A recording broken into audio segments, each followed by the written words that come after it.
Hello again. This is Doc Rotten from Gruesome Magazine and Horror News Radio. Joining me tonight with another entry in the Groovy Gorey Gruesome Gold is the one and only Paul Cardullo. Paul, how you doing, sir? Pretty good. How you doing, Doc? I'm doing good. I'm excited to hear what you have to say about tonight's entry. It's JD's Revenge. What is this film all about? So this is a classic blaxploitation picture from 1976. It's a tale of possession and revenge. J.D. Walker is a 1940s gangster who he sees his sister murdered, and when he goes to get her, he gets murdered as well. And then you flash forward to 1976, and you have Isaac, who is a young law student / cab driver, and he played by Glynn Turman, who most horror fans may recognize as the science teacher from Gremlins. He and his girlfriend and some friends go to a hypnotist show at a nightclub. He gets hypnotized, and he gets possessed by J.D. J.D. Walker's spirit. And though it's a slow possession, it's one of those ones where it kind of creeps in. And he's out to seek revenge on the people who killed him. Yeah, that's what happens every time you go to these hypnotists. Is that right? Yeah. Pretty much, yeah. That happened to me in college, so it was kind of bad. So yeah, that was Tuesday. Tell me, how did this film stack up to other blaxploitation films from the era? This was actually really well done, and it was really interesting.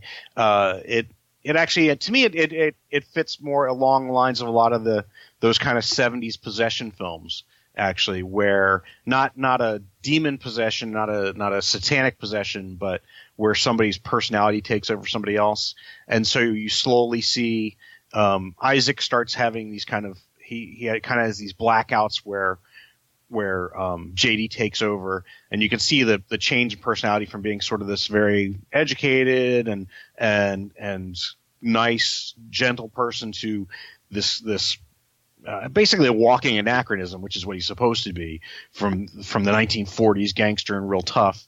And it increases to the point where he eventually completely takes over Isaac's life, and to the point where Isaac even eventually starts dressing as if he was from the 1940s.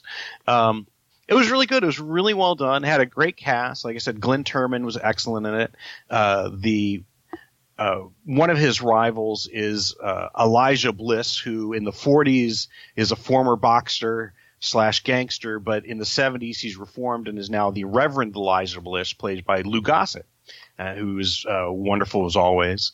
Isaac's girlfriend is played by Christella is played by Joan Pringle, who people might recognize from The White Shadow.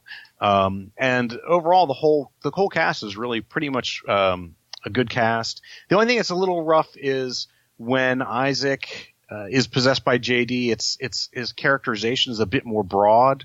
But again, that kind of, I guess, fits because he's supposed to be this over-the-top gangster type. But what's interesting from it is it doesn't really go necessarily where you think it's going to go. The form of his revenge is a little subtler, and well, not really subtle, but it doesn't exactly go the direction you think it's going to go, and it doesn't end quite the way you think it is. In fact, the ending might be a little too pat and clean, which is unusual for the 70s because you expect something to be a bit more, dour at that point.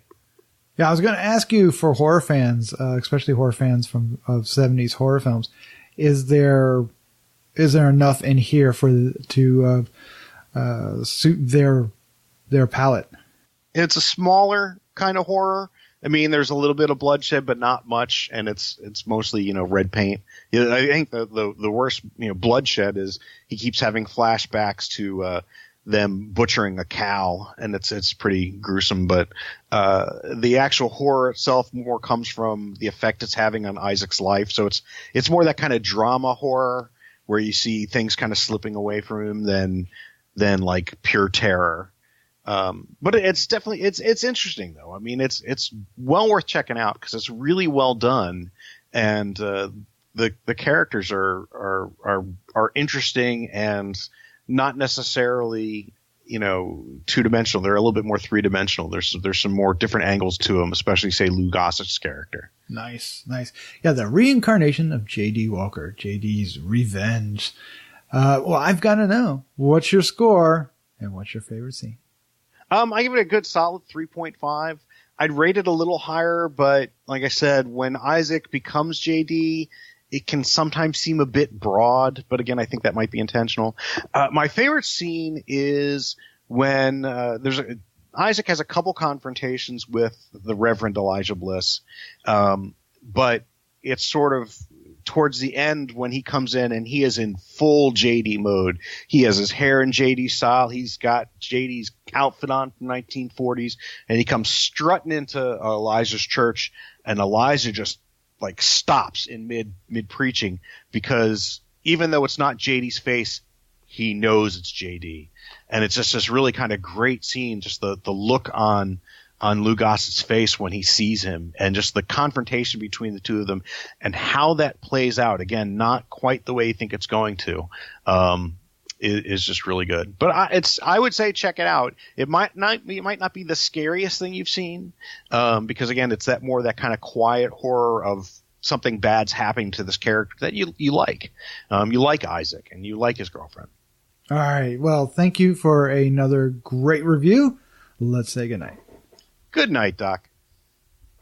Be sure to visit GruesomeMagazine.com to listen to the other gruesome podcasts, Hard News Radio, and Decades of Horror. Also check out the Gruesome Magazine Quarterly, available in digital and print on demand format.